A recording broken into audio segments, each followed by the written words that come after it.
في يوم حر جدا كانت الفرخة العملاقة البيضاء اللي ليها عرف كبير ماشية وسط الجبال تدور على مية. رجليها غرزت في التراب السخن لكنها كملت بشجاعة. وفجأة سمعت صوت رج الأرض، وطلع من ورا الجبل وحيد قرن أبيض ضخم جدا وكان باين عليه غضبان قوي. الفرخة وقفت مكانها وفضلت تبص بعينيها الواسعة من غير خوف. وحيد القرن قرب وبدأ يخبط الأرض برجليه وصوته عالي وناوي يهاجم أي حد يقرب من منبع المية اللي وراه.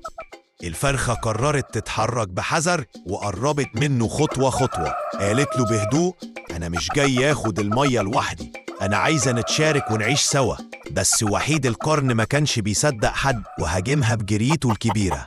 الفرخة طارت فوقه بسرعة ونزلت قدامه ومدت جناحها تحمي عشبة خضرة كانت هتداس.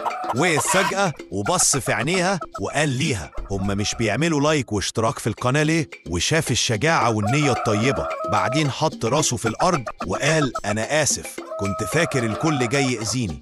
الفرشة ابتسمت وقالت: اللي يخاف يحارب واللي بيحب يشارك.